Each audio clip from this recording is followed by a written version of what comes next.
Muy buenos días a todos y a todas, bienvenidos a esta conferencia, charla con el profesor Ernesto Castro. Es un placer que Ernesto esté aquí. Ernesto, bienvenido a la Universidad Camilo José Cela.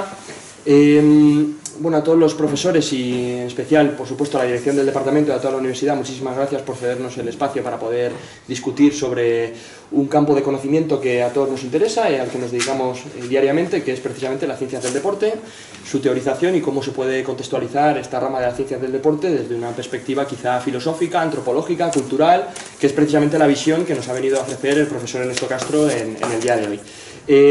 Simplemente por introducir al ponente, o antes de comenzar con el acto, pues os vamos a recordar brevemente en qué va a consistir la jornada de hoy, que ya sabéis que es una masterclass que se diferencia quizá ligeramente de los trabajos que hemos venido haciendo en anteriores masterclass, más vinculadas quizá al rendimiento deportivo o a otras áreas o a otras subdisciplinas de las ciencias del deporte. En este caso vamos a tratar específicamente la rama epistemológica del deporte, donde trataremos de responder a la cuestión de si es el deporte una ciencia o no. Para ello, pues nuestro invitado de hoy va a intentar escudriñar de alguna forma con sus respuestas, ¿verdad? La teoría que le vamos a plantear, las preguntas que le vamos a plantear. Todas las preguntas que están contenidas aquí, de alguna forma implícita, pues son fruto de conversaciones que he tenido a lo largo del semestre pasado con el grupo de alumnos de la doble, por ejemplo, en la asignatura Gestión Económica y Financiera del Deporte, y con los compañeros y amigos que humildemente y de forma muy valiosa han contribuido desde en conversaciones en cafetería hasta en charlas o en conversaciones más de índole científico o académico que me han permitido armar, creo que, un abanico de preguntas que Ernesto, pues, por supuesto, humildemente nos responderá, pero creo que representan bastante bien a la sociedad y nos permitirán reflexionar sobre el presente del deporte y las ciencias del deporte de la actualidad, ¿no? Seguidamente a esta ronda de preguntas, el profesor Ernesto Castro pronunciará una conferencia en torno al capacismo, su terminología y su concepción, y su aplicación también desde la rama de la filosofía al campo deportivo. En la medida en la que vayamos avanzando, por supuesto, pues no dudéis en anotar tantas cuestiones consideréis oportunas, pues en ambas intervenciones trataremos de cederos también la palabra para que el público asistente pues podáis también participar y discutir y formar parte de este debate con el fin de que podamos elaborar conclusiones interesantes con respecto a la charla de hoy, ¿no? El currículum de Ernesto pues ha sido ya difundido tanto por redes sociales, incluso por la comunicación que hemos hecho de esta charla. Entonces, sin más, pues si te parece, Ernesto, vamos a comenzar. Bien, te licenciaste en Filosofía por la Universidad Autónoma de Madrid, a continuación cursaste máster oficial en Filosofía Analítica por la Universidad de Barcelona y en diciembre te doctoraste además con una tesis, digamos que podríamos decir que es la primera, ¿verdad?, de habla hispana sobre realismo especulativo, nuevo realismo, además que son, según indicabas, dos de las corrientes filosóficas más sugerentes y refrescantes además de lo que va en el siglo XXI, y cito literal de tu tesis doctoral. Además, gracias a la obra o al descubrimiento que hiciste de la obra de Gustavo Bueno, recuperaste tu desencanto por la filosofía, que adquiriste quizá recién licenciado, y volviste a la carga con el deseo de trascender ante la preocupación sobre todo que va a dejar tu legado, ¿no? Más allá, porque no te interesa quizá trascender sobre la muerte, pero sí trascender sobre el legado que vas a dejar y sobre tu obra, ¿no? Entonces te preocupa más cómo ser recordado más que la muerte, ¿no? Entonces la corporeidad, que como sabes que explícitamente es objeto de estudio de las ciencias del deporte, para ti únicamente es una parte, ¿no? Entonces, bueno, bienvenido a nuestra universidad. Has destacado también, digamos, en tu faceta de entrevistador, como divulgador científico, académico y también en condición de periodista o filósofo en el campo académico, intelectual, artístico, literario. Has entrevistado, por ejemplo, a Esther Ferrer, considerada la madre del performance, ¿verdad? Pasando hasta incluso por C. Tangana, Luna Miguel, una de las promesas de la literatura en España, la periodista Cristina Fallarás, Miguel Ancho Bastos, Carlos Blanco, Eloy Fernández Porta, Juan Soto Ibars, pasando hasta por Fernando Sabater, incluso Jun Beef. Es una cuestión también muy... Lo cual te he sido ya considerado como el filósofo del trap, ¿no? Ahora vamos a hablar sobre este asunto. Además, eres profesor además de tu juventud, ¿verdad? Porque eres considerado un millennial, ¿verdad? Eres nacido en el año 90, es una cosa también muy curiosa, eres profesor universitario, pero también un millennial que mira muy de cerca la realidad que nos rodea y la transgredes además con tus textos, tus conferencias y de forma más incipiente también tus entrevistas. entrando de lleno en asuntos de actualidad de muy diversa índole. Has entrado en temas aparentemente incluso muy centrados esencialmente en cuestiones de estética, filosofía analítica, pero has tratado temas como asuntos políticos, económicos, sociales, has entrado en temas de feminismo, lo cual te ha parecido también, o has aparecido en redes sociales como una figura, digamos, de vanguardia y muy presente en este marco de pensamiento actual, ¿no? Sin embargo, tus orígenes precisamente se alejan de una narrativa. Se alejan, digamos, de un texto ensayístico, porque tus inicios guardan relación con la poesía, ¿verdad? ¿Estás prejubilado de la poesía ya? Sí, sí. Bueno, un placer, por supuesto, estar aquí con todos ustedes. Y sí, abandoné la poesía en el año 2010, con la edad de 20 años, lo cual no es una prejubilación, porque en realidad los poetas, como todo el mundo sabe, pues se dedican a su oficio, principalmente la juventud o en la edad tardía, es la época, digamos, de la poesía, o bien la ancianidad, o bien la posadolescencia. Y bueno, igual que Rimbaud se jubiló a esa edad más o menos de la poesía, pues yo lo hice con menos honores evidentemente que él, y para dedicarme a temas menos nefastos que el tráfico de esclavos, que fue a lo que se dedicó el poeta conocido por todos, Arthur Rimbaud, lo que muestra cómo la poesía no es un indicio de sensibilidad ni mucho menos, sino bueno, una obsesión por el lenguaje. Esa obsesión por el lenguaje la sigo manteniendo. De hecho, cualquiera que haya leído mis textos verá que en ellos hay una preocupación de estilo, y es uno de los temas que yo creo que más me ha interesado desde siempre, y puede que incluso sea el centro de mi carrera como pensador o como intelectual o como profesor, la cuestión del estilo en todas sus facetas, ¿no? Estéticas, éticas. Sí, de hecho, ya te empezaste a preocupar por cuestiones ensayísticas. De hecho, prácticamente recién licenciado, salió al mercado a través de la editorial, si no me equivoco, Alfa Decay, ¿verdad? Contra la posmodernidad, donde planteas además que puede ser entendida de tres maneras, si bien la más usual es la del cronotopo, ¿verdad? La que va quizá del año 1977 hasta 2008, con el comienzo de la crisis. Hablas además sobre la inoperancia de determinadas teorías para explicar nuestro tiempo. De hecho, además, en este primer libro muestras una visión crítica y represiva de las tradiciones basadas en la teoría francesa. De hecho, en tus conferencias de forma explícita haces alusión a Mayo 68, que supuso digamos, una transición cultural de pensamiento que de alguna forma pues, ha resfriado toda Europa, partiendo del epicentro francés. Entonces, quisiera preguntarte sobre si crees que ha cambiado algo hoy o si en tus libros se ha podido modificar algo el marco de pensamiento sobre el que se cimientan desde el momento en el que nacieron los libros. ¿Has cambiado algo del pensamiento, algo de tu percepción de aquella época? La posmodernidad, por supuesto, está ya desde tu punto de vista, que además lo has fundamentado muy bien epistemológicamente, ontológicamente, pero ¿ha pasado de moda ya este pensamiento? Yo creo que ya está bastante pasada de moda cuando yo me puse a escribir ese libro. De hecho, hay un libro con un título muy parecido al mío, de Alex Kalínikos, de finales de los años 90, titulado Contra el posmodernismo. En realidad, la posmodernidad se puede decir que como moda filosófica, incluso cultural, no va más allá de los años 80.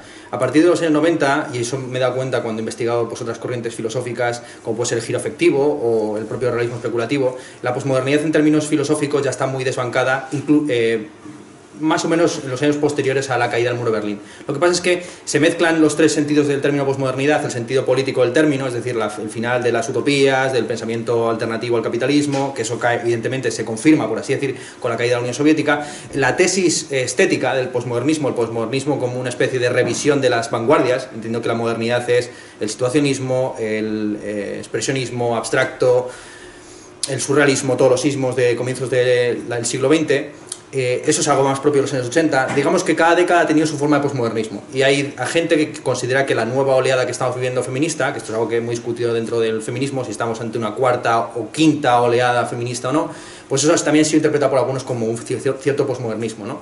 Véase, por ejemplo, la publicación del año pasado del libro de Daniel Bernabé, La trampa a la diversidad, que de alguna forma era un texto que seguía un poco la línea de argumentación que yo tenía en 2011. Es decir, yo en 2011, cuando publico Contra la posmodernidad, ese libro es un libro encargado, que en principio va a tener un enfoque principalmente filosófico. Lo que pasa es que cuando yo estoy redactando, terminando el primer manuscrito de ese libro, sucede justo el 15M, que junto con un visionado bastante tóxico, a mi juicio, de La Tuerca, de los primeros años de La Tuerca, que yo recuerdo ver aquello, unos tíos metidos en un sótano, Pablo Iglesias, Errejón, Monedero, y aquello era pues la caverna de Platón realmente, pero bueno, yo quedé un poco nubilado de aquello.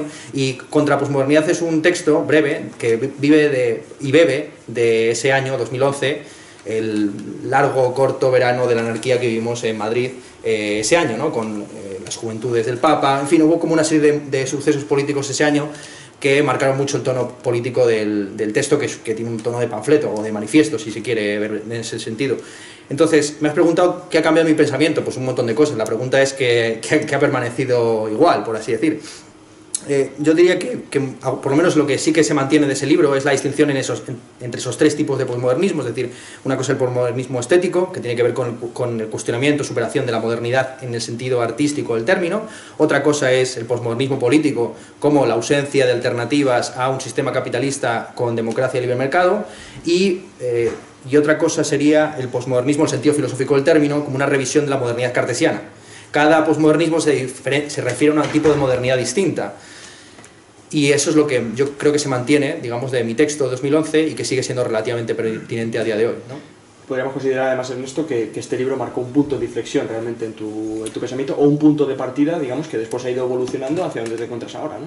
Sí, o un punto final, porque es curioso que para mí ese libro es un poco el final de la escritura. Hasta este año, que realmente no me he puesto un poco a escribir con más profundidad,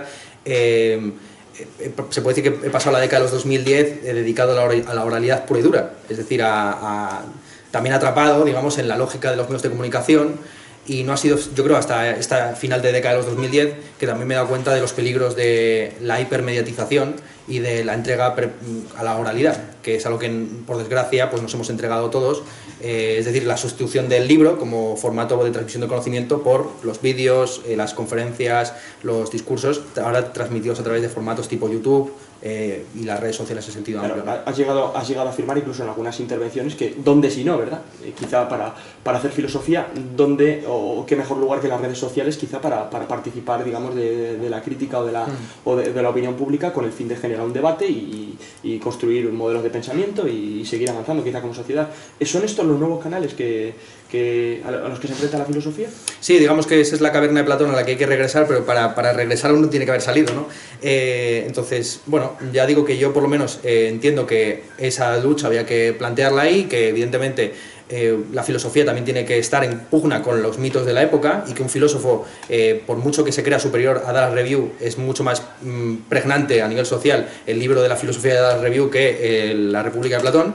Y en ese sentido, pues los filósofos que siempre hemos estado a caballo entre los especialistas y la opinión pública, pues teníamos que saber exponer ante un público no docto nuestros conocimientos y la importancia de nuestra disciplina. Es decir, teníamos que hacernos valer. No se nos presupone el valor como al soldado, sino que nosotros teníamos que mostrar la valía de la filosofía en la trituración de las mitologías del presente, desde el mito de la nación, pasando por el mito de la cultura, incluso podemos llegar a hablar incluso del mito del deporte. Por cierto, hablando de hacernos valer, ¿verdad? Aquí tienes un foro, ¿verdad? No docto, quizá en el plano académico, porque están todavía, digamos, continuando con su formación, y desde luego estamos, digamos, si lo ejemplificamos en forma de ecosistema con una sociedad, etcétera, somos los del chándal. Es decir, quizá no poseemos, digamos, una corriente científica o una tradición científica de base, sino que nuestro origen, que es relativamente reciente, nuestra formación nace en el año 61 con la creación del primer centro de estudios superiores, que nació además como un centro de documentación, no nació ni siquiera como una universidad. Pues hemos ido construyendo, digamos, ahí nuestro pequeño camino epistemológico, que en su momento, con la figura de José María Quejigal, se fueron sentando unos principios o unos precedentes teóricos o epistemológicos que a día de hoy perviven, pero de alguna forma quizá la multidisciplinaridad nos ha ido llevando a diferentes caminos, ¿no? Yo te quería preguntar, a propósito de este asunto, ¿qué consideras que puede estar pasando en el campo de la ciencia del deporte para que no nos consideren quizá doctos en el campo de la opinión crítica o en la masa crítica o en términos divulgativos? Te pongo algunos ejemplos. Seguramente recordarás en medios de comunicación, ¿verdad?, que han aparecido quizá intervenciones en programas televisivos de alta audiencia, ¿no?, como puede ser el método OSMI, lo diré explícitamente, u otros programas de televisión que priorizan quizá la estética del propio profesor por encima de su cualificación o su titulación universitaria.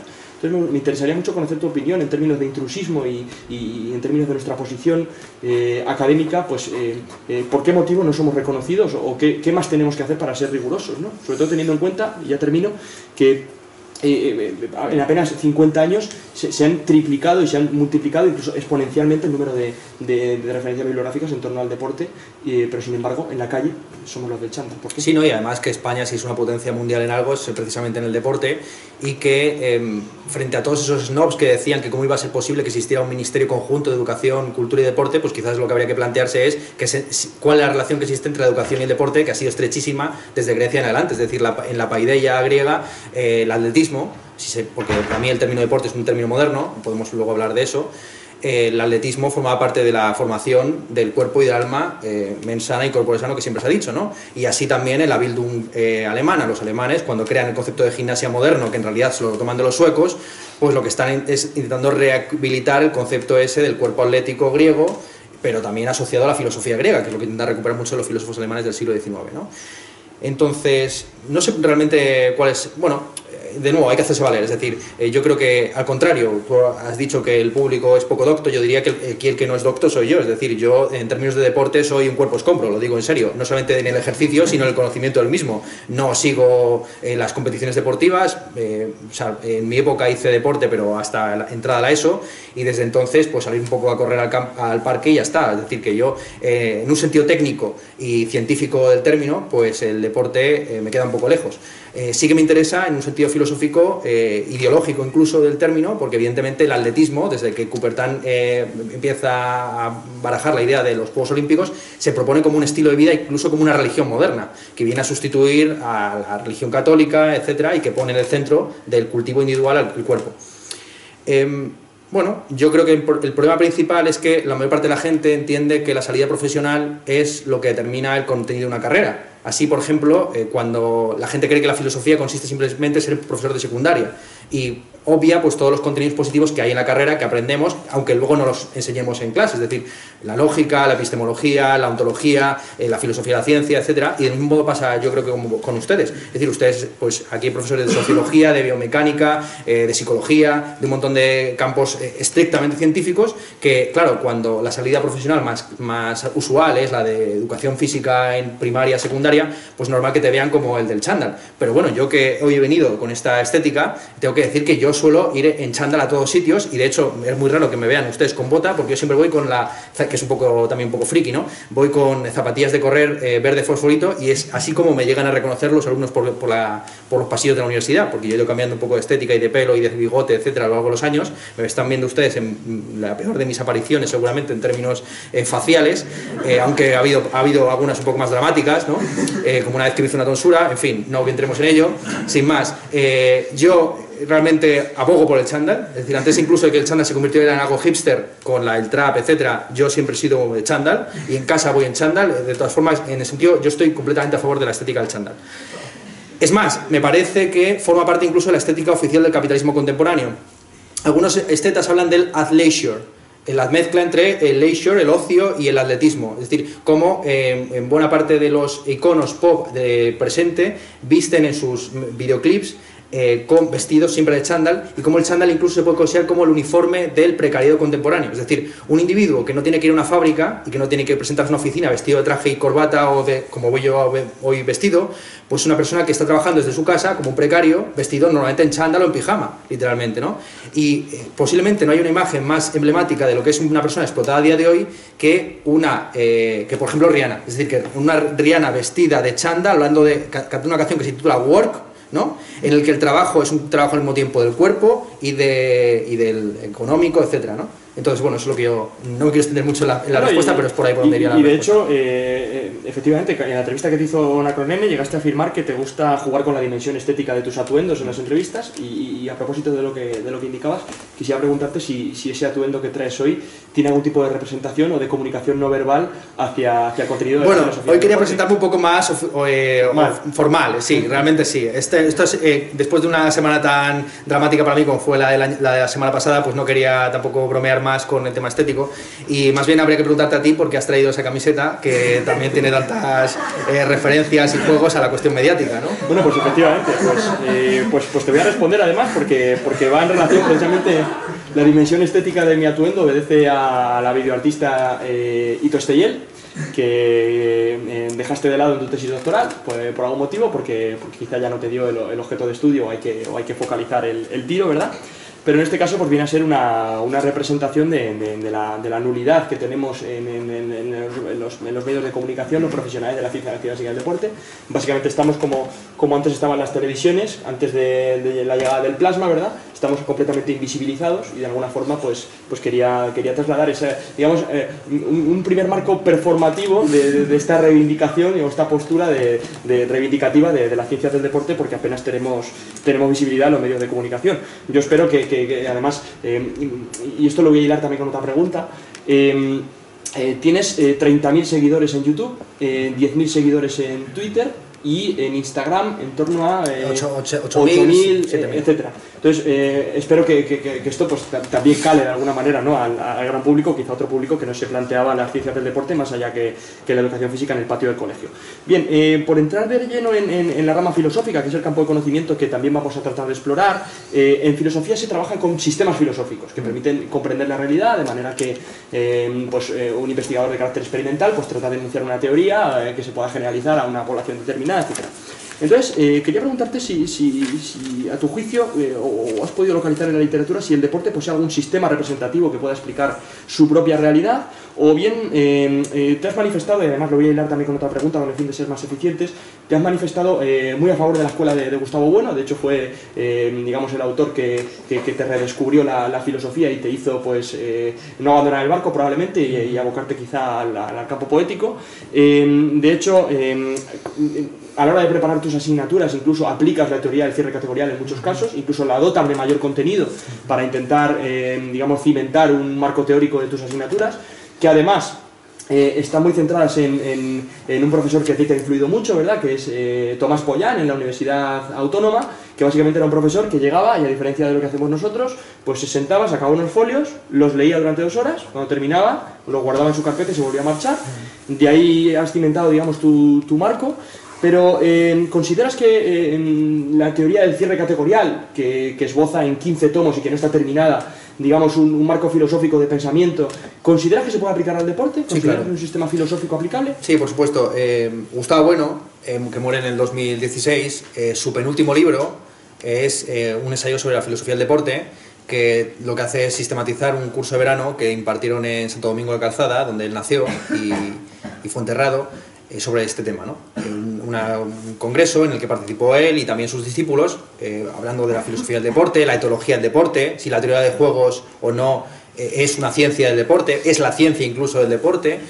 Y bueno, una serie de ponencias que están disponibles en YouTube. Si cualquiera que puede teclear en Google filosofía del deporte Gustavo Bueno, y aparecerá el enlace a la página web filosofía.org, donde están todos los vídeos colgados, y también evidentemente en YouTube la página del canal de filosofía Fundación Gustavo Bueno. Pues ahí se puede ver los vídeos, que yo creo que pueden ser de interés, sobre todo el de las 4 conferencias de Gustavo Bueno sobre la filosofía del deporte. En España yo creo que hemos tenido una filosofía del deporte puntera, y estoy pensando sobre todo en el ensayo de Ortega y Gasset, El origen deportivo del Estado, del año 24. Es una conferencia muy interesante y que además apenas trata del deporte. Es decir, para Ortega y Gasset el deporte por excelencia es el secuestro de las Sabinas, es el rapto de las Sabinas. Dice literalmente Ortega y Gasset que el Estado surge en la transición de las hordas a las tribus. En el Paleolítico, este es un poco etnología, ciencia ficción que hace Ortega y Gasset. En el Paleolítico, a juicio de Ortega y Gasset, habría un periodo de horda en el que los individuos se irían reproduciendo con personas de su misma familia, y todos los jóvenes de una misma horda llamarían padres a los adultos y así viceversa hijos, ¿no? Y que la tribu, y por lo tanto el Estado, surge en el momento en que varios varones jóvenes de diversas tribus se unen con la causa de robar, raptar y reproducirse con mujeres de otra horda. Es decir, que ya no quieres acostarte con tu hermana, con tu prima, etcétera, sino con alguien de una mujer que te atrae más de otra horda. Y que el Estado surge como un Estado militar, con la función principalmente de garantizar ese secuestro y ese rapto de mujeres de otras hordas o de otras tribus, y es así como surge la fiesta y al mismo tiempo la guerra, y de la fiesta surge posteriormente la religión, que es una ritualización, así lo entiende Ortega y Gasset, de la fiesta. Así dice Ortega y Gasset que el primer edificio que se construye no es la casa, sino el casino, y en concreto el club de los jóvenes solteros. Entonces dice, y es fascinante, ¿no? Para Ortega y Gasset, por abreviar, el origen del Estado es la manada. y la manada a la que estáis pensando. Es decir, un grupo de jóvenes ebrios de poder y de otro tipo de sustancias que buscan ejercer la violencia sobre el cuerpo de las mujeres. ¿Bien? Y el Estado originalmente es la fuente, evidentemente, del patriarcado, etcétera, y dice muy interesante Ortega Gasset en ese texto, que es un texto interesante para revisar a la luz del feminismo contemporáneo. La familia surge como una herramienta y una institución de resistencia por parte de las mujeres. Es decir, son las mujeres las que, viéndose violentadas por tribus estatales que buscan secuestrarlas, raptarlas, violarlas, deciden asociarse en un código de resistencia con sus hermanos, hijos, padres. La familia es una institución, dice Ortega Gasset, matriarcal, porque el centro de la misma son las relaciones de parentesco. Y en el Paleolítico, como ustedes comprenderán, no había posibilidad de parentesco y de reproducción si no pasaba por el cuerpo de la mujer. Es decir, el centro de la familia es la potencia reproductora de la mujer. Bueno, esa tesis de Ortega Gasset, seguramente en términos antropológicos, es una birria, es decir, aquí hay gente que seguramente está especializada en ese campo y sabe que eso no sucedió así, pero es interesante revisarla a la luz de las teorías actuales sobre si la familia es o no el centro del patriarcado, si se pueden establecer paralelismos entre el padre de familia y la cabeza del Estado, y lo que dice Ortega Gasset es eso, que el origen del Estado no es la necesidad de apropiación del territorio, sino, por decirlo de manera muy brusca, la violación como el primero de los deportes. Eso es la tesis de Ortega Gasset. Y luego, evidentemente, tenemos, y no me quiero extender mucho más, ¿no?, pero tenemos, evidentemente, la filosofía o la teología del deporte de Cajigal. Y, bueno, evidentemente con Samaranch, la figura de Samaranch también lleva a cabo su propia filosofía del deporte, aunque sea una filosofía espontánea. En ese sentido, lejos de ser España un país atrasado en términos filosóficos respecto al deporte, siendo el deporte, a mi juicio, una categoría no científica, sino filosófica, España se encuentra a la punta de buena parte de las investigaciones al respecto. Pero esto se remonta incluso al siglo XIX, es decir, cuando en el siglo XIX Benito Pérez Galdós inaugura la revista El Campo, que es una revista dedicada al sport, a lo que entonces se denominaba sport, ofrece una definición de lo que se considera el deporte por aquel entonces, como ocio más o menos de clase media-alta, que a mi juicio sigue incluso recuperable a día de hoy. Por decirlo rápidamente, deportare, como todo el mundo sabe, es un término que viene del provenzal, que muchos han querido analizar etimológicamente como de puerta. Es decir, el deporte es lo que sucede de puertas para afuera.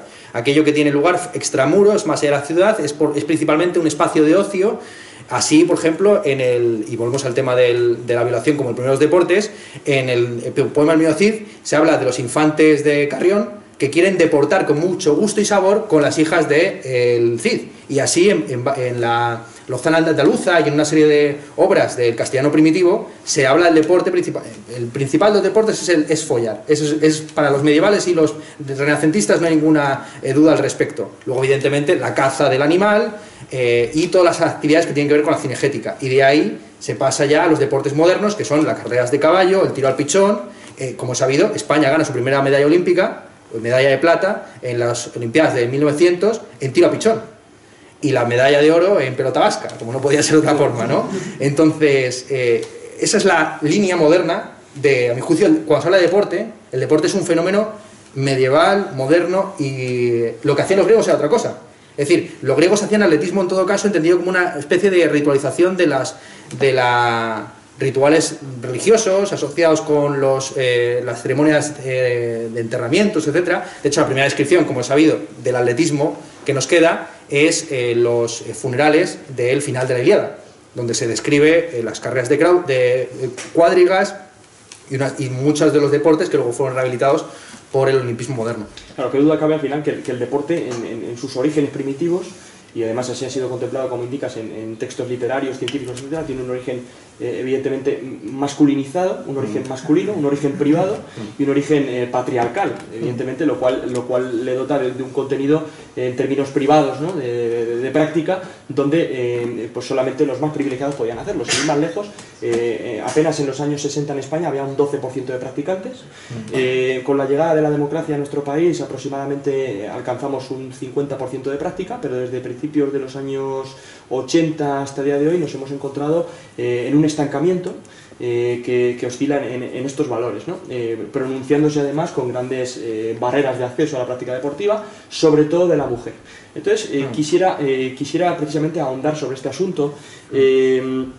Has llegado a afirmar que en tus bueno, más allá incluso de cuestiones de feminismo, ¿verdad? Que estéticamente, incluso la nueva heterosexualidad pasa incluso por pintarse las uñas y no tener ningún prejuicio al respecto, ¿no? O sea, evidentemente eso en el marco deportivo quizá tenga unas barreras también muy pronunciadas, ¿no? Pero yo te quisiera preguntar concretamente con relación al feminismo,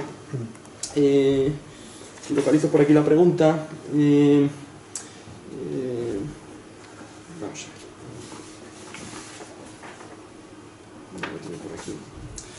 a ver, sí. Has estado trabajando en el feminismo recientemente, como decíamos, entonces llegaste a afirmar que quien dice ni machismo ni feminismo y dice igualdad es tan necio como el que dice ni ignorancia ni filosofía, sabiduría, ¿no? Entonces quisiera preguntarte, Ernesto, a día de hoy, en el mundo contemporáneo que vivimos, ¿el deporte sigue siendo cosa de hombres?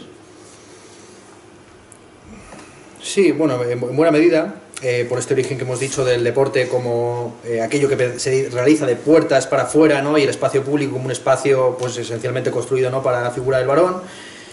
También el hecho de que buena parte de los que podemos considerar deportes femeninos o que han sido asociados a la feminidad están considerados como juegos, y aquí entramos en un problema esencialmente filosófico. De ahí que yo diga que no existe la ciencia del deporte, existen las ciencias del deporte. Vuestra carrera, con mucho tino, se conjuga en plural y se entiende que no existe una sino varias ciencias del deporte que de manera interdisciplinar, que no transdisciplinar, pues confluyen en un mismo fenómeno. Por decirlo rápidamente, el deporte estudiar el deporte tan solo desde una ciencia supondría reducirlo de manera unilateral a un fenómeno sociológico, psicológico, biomecánico, y son el conjunto de esas ciencias las que, pues de manera multi o interdisciplinar, pues confluyen en ese fenómeno que tan solo se puede definir desde un punto de vista filosófico. ¿Qué es lo que diferencia un juego de un deporte? Pues el sistema filosófico desde el que nosotros categoricemos la diferencia entre esas dos categorías. Porque juego, en principio, se entiende que es una categoría incluso etológica, es decir, los animales juegan, se considera deporte dos perros que están mordiéndose y haciendo un juego en un jardín. ¿Y por qué motivo se considera así deporte la carrera de caballos o la carrera de galgos, ¿no? ¿Es necesaria la intervención operatoria de un sujeto humano para que eso se considere deporte? ¿Existen deportes no competitivos? ¿Existen deportes no físicos, como el famoso deporte intelectual que sería el ajedrez? Pues estos son debates que se te plantean con mucha... que son debates, a mi juicio, filosóficos. Y ya digo que algo no sea ciencia no le quita ni un solo... no es un demérito, a mi juicio, ¿no? Que sea filosofía tampoco supone que sea una panacea. Existen filosofías basura, existen filosofías... Lo importante es que dentro de cada campo pues uno intente articular la teoría de la mejor manera posible. Sí, evidentemente...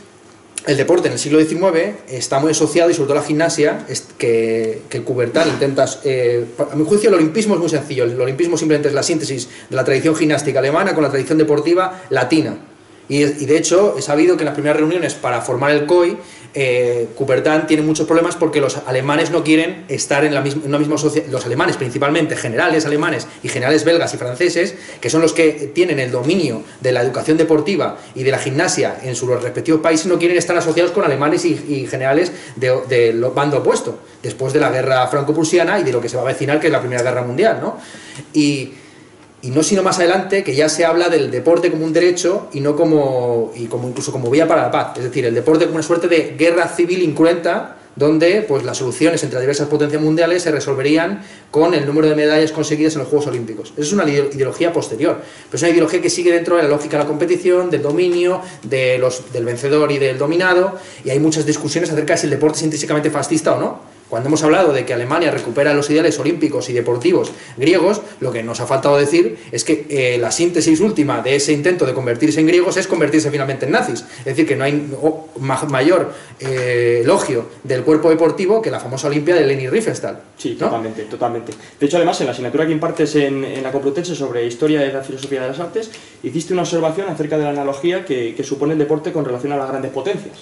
De hecho, en alguna ocasión te has presentado en algún foro público, ¿verdad?, con con una camiseta oficial del Club de Fútbol de los Refugiados, ¿verdad? Ah, ¿sí? Que en masa, ¿verdad? Numérica, ¿verdad? De habitantes incluso representa a un mayor número de habitantes o de posibles jugadores que podrían componer una selección de fútbol con respecto a países que están reconocidos políticamente, ¿no? Y sobre ello te quería preguntar, ¿crees que el deporte, al igual que en el estudio de la filosofía, que también lo has argumentado en algunas entrevistas, en algunas intervenciones, en algunos textos que has publicado, también ofrece una visión geopolítica?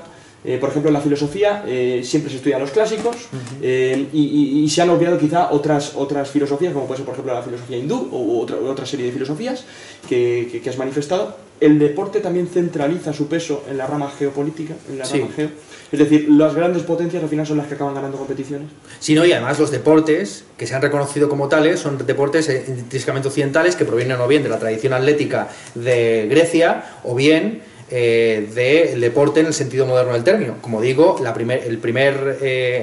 época se reconoció como deportes olímpicos el tiro al pichón, porque formaba parte del deporte como sport, es decir, como ocio, como algo que primero hacían los nobles y a partir de la aparición del capitalismo empiezan a hacer los burgueses, y así pues un personaje como es Benito Pérez Galdós, que es la representación clásica de la clase media en el siglo XIX, pues es el principal ideólogo de la principal revista de deporte de finales del siglo XIX, la revista El Campo, que tenía como subtítulo Jardinería, Horticultura y Sport. ¿No? Evidentemente, cuando se habla de horticultura se entendía de que un huerto urbano, que era un huerto más o menos para el ocio del que le interesara. Entonces sí, evidentemente, sobre todo en las competiciones olímpicas hay un fuerte componente geopolítico, en el doble sentido del término. Por un lado, que los deportes que se consideran como oficiales son los que están dentro del área de influencia helénica y que luego evidentemente se ha ido expandiendo poco a poco, y que los países que consiguen la mayor parte de medallas son normalmente las grandes potencias en términos demográficos y en términos evidentemente económicos y políticos. Bien, comentabas, Ernesto, que esto es cuestión de la filosofía, una rama de la filosofía de la ciencia, concretamente, la que ha de estudiar los asuntos ontológicos y epistemológicos del deporte. Sin embargo, ¿tú consideras que sería indispensable que todos los grados universitarios, por ejemplo, tuvieran alguna asignatura vinculada con la epistemología de su objeto de estudio? Sí, y yo creo que sería bueno que lo dieran la gente del propio campo. Es decir, uno de los grandes defectos que tiene a mi juicio esta división departamental del saber es que la filosofía no simplemente es un campo aparte. Igual que el feminismo no es simplemente una asignatura más. Para mi juicio, el feminismo, como filosofía que es, debe atravesar cada una de las disciplinas, formas de relación, espacios, etc. Y del mismo modo las filosofías o los clásicos, los grandes sistemas filosóficos, pues deberían ser algo que ahí sí transdisciplinar. Es decir, si hay algo que es transdisciplinar y transversal a las diversas disciplinas es la filosofía o la ideología, que es a lo que te ves abocado si no tienes una buena filosofía. A la mitología, al se dice, se rumorea o se oye. Bien, a manejar las ideas de segunda o de tercera mano. La filosofía se ocupa no de conceptos cerrados, como puede ser el concepto de trabajo en termodinámica, sino conceptos abiertos como son, y que atraviesan diversos campos, como es el concepto de trabajo en sentido amplio. Es decir, el trabajo es un concepto termodinámico, físico, es un concepto económico y es un concepto incluso psicológico, fisiológico. Y lo que hace la filosofía es intentar abordar todos y cada uno de esos sentidos a la vez, intentar articular un concepto, una idea de trabajo que vaya más allá de ese campo concreto. Y lo mismo sucede con el deporte, es decir, el deporte pues, es un objeto de estudio psicológico, biomecánico, sociológico, antropológico, pero por encima o atravesando, mejor dicho, todas esas disciplinas, para no entrar en una cuestión de qué viene antes o después o quién está por encima o por debajo, atravesando todos esos campos está la idea filosófica del deporte, que es una idea que o es filosófica o es ideológica, no hay otra alternativa, no puede ser científica, tú no puedes intentar parametrizar el deporte y convertirlo en una especie de categoría estanca, más que nada porque en el deporte intervienen siempre los sujetos operatorios. Esa es una... Desde la filosofía, como no se puede hacer filosofía desde un conjunto cero de premisas, cuando yo hablo de ya sujetos operatorios, mis palabras están cargadas por la teoría del cierre categorial, según la cual ciencia es un campo disciplinar que ha quedado cerrado porque el sujeto que realiza las operaciones, el científico o el deportista, queda segregado y surgen unos teoremas que son independientes de la actividad que se lleva a cabo. Entonces, por ejemplo, la estadística del deporte segrega al sujeto operatorio. Que más o menos está estudiado que los mejores tiradores de penalti son aquellos que tiran un 60% de veces a la izquierda y un 40% de veces a la derecha. Pues bien, desde un punto de vista estadístico queda analizado cómo si una persona que realice más o menos de manera arbitraria con lo que se conoce como juegos mixtos ese promedio de tiros a izquierda y a derecha, va a anotar, va a meter gol un 75% de veces.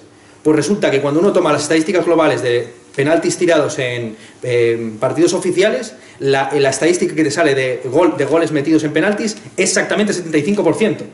Es decir, esa estadística se demuestra que es un teorema científico, o que es un resultado científico, porque hay que Messi falle un penalti o no, es independiente, que un futbolista esté nervioso, que el portero se le escurra el balón en un punto concreto, da igual, porque ese sujeto ha quedado completamente segregado.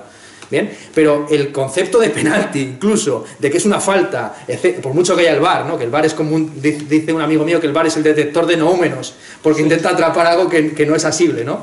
El fuera de juego. Pues bueno, eso es un concepto antropológico, cultural, sociológico, en última instancia filosófico. Sí, de hecho te referías explícitamente a la teoría del cierre categorial, de la que te has manifestado un fan del método que sigue la teoría del cierre categorial, y además siguiendo con David Álvaro González, ¿verdad?, el profesor de la Universidad de Oviedo, que pronunció una conferencia en 2018 acerca de la clasificación de las ciencias, en la que tú también participaste en los comentarios en YouTube. Me parece que no recibiste respuesta al respecto, pero bueno, no quiero abrir tampoco el hilo de la relación que guardas con la Escuela de Oviedo, ni mucho menos, pero en este caso, en la conferencia que pronunció Álvaro González, dentro de las ciencias humanas no consideró, por ejemplo, ciencias que a día de hoy pues, son contemporáneas o son modernas, como las entiendo yo en este caso, que pueden ser las ciencias políticas o las ciencias del deporte, por ejemplo. Dentro de las ciencias humanas, ¿entiendes que estarían las ciencias del deporte? No, ya digo, cuando en la teoría de cierre categorial se habla de ciencias, esa distinción no se maneja como tal, es decir, se entiende que una de las ciencias humanas centrales es la etología, pero que no es específicamente humana, porque la etología también habla de los chimpancés, de los bonobos, de las aves canoras, etc., de los córvidos. Es decir, la teoría del cierre categorial presupone que el ser humano es un animal entre otros muchos, ¿no? Y que tiene la misma capacidad de articular cultura, juego, incluso deporte, competición, etcétera, que otros animales, algunos de ellos tan próximos como son los simios o los primates. Y que en todo caso serán otros elementos antropológicos, como son la diferencia que establece entre instituciones y ceremonias, las que pueden llegar a definir la diferencia entre lo humano y lo animal, ¿no? Pero vamos, que los animales, que por decirlo rápidamente, que no hay algo así como una distinción por temas de raciocinio o por la cultura, no es algo que distinga a los seres humanos de los animales, etcétera, etcétera. Y ya digo, para mí las ciencias del deporte tienen una unidad administrativa, pues la que da la facultad, pero algunas de esas ciencias no son ciencias humanas, sino que son ciencias naturales, o la biomecánica del deporte, ¿qué tiene exactamente de humano? Con esa misma biomecánica se puede estudiar pues la biomecánica de un lobo o de un... en fin, ¿no? Entonces, la distinción de cierre categorial sería muy difícil exponerla, no es tanto entre ciencias humanas y ciencias naturales, cuanto entre ciencias alfa y beta operatorias. Las ciencias alfa operatorias son aquellas que verdaderamente segregan al sujeto operatorio, como es el caso de la matemática, es decir, en la matemática da igual que el que esté realizando las operaciones sea Agamenón su porquero, porque los resultados del teorema de Pitágoras van a ser siempre los mismos, mientras que en ciertas ciencias el sujeto operatorio sigue presente dentro de los teoremas obtenidos así científicamente. Es el caso, por ejemplo, de la teoría de juegos. Cuando se habla de si existiera alguna ciencia que pudiera tener la pretensión de ser la ciencia del deporte, como ciencia suprema que reinara sobre todas las demás, sería la ciencia de la teoría de juegos. La teoría de juegos, como todo el mundo sabe, es la confluencia entre la economía subjetual, toda la teoría de la utilidad, las preferencias racionales, todo lo que en economía se llama microeconomía, y las teorías de los juegos, de azar, que confluyen a mediados del siglo XX en la teoría de juegos, que se aplica principalmente a la resolución de conflictos militares. La mayor parte de los teóricos de la teoría de juegos participaban de una corporación que muchos de ustedes conocerán, que es la RAND Corporation. La corporación RAND tenía como principal objetivo estudiar cuáles serían los resultados de un conflicto nuclear abierto entre Estados Unidos y la Unión Soviética. Pues bien, en todos los teoremas que se pudieran obtener de esos hipotéticos resultados, es decir, qué pasaría si fuera una guerra nuclear controlada, a pequeña, a gran escala, quién empezaría, cuáles serían todo este tipo de temas, cuáles son las estrategias óptimas, es decir, se llegó a la conclusión de que dentro de el juego que estaban teniendo la Guerra Fría como juego entre sus dos superpotencias era un juego de la gallina. terminología que surge de la famosa película esta James Dean, en la que se produce una competición, no recuerdo el título. Valiente o no recuerdo. La famosa... No, la de... Rebelde sin causa. Sí. La famosa escena de la carrera de coches hacia el abismo, en el que la clave está en ver quién frena el último, ¿no? Pues en el juego de la gallina, tradicionalmente modelizado como tal en la teoría de juegos, los equilibrios de Nash, lo que se llama las resoluciones matemáticas del conflicto, es que uno de los dos tiene que transigir, porque como los dos apuesten a ser águilas y no gallinas, está asegurada la mutua destrucción, que era lo que sucedía en la película James Dean, pero que es lo que también sucedía en la Guerra Fría y lo que sucedía en un ejemplo deportivo que puedo poner muy sencillo.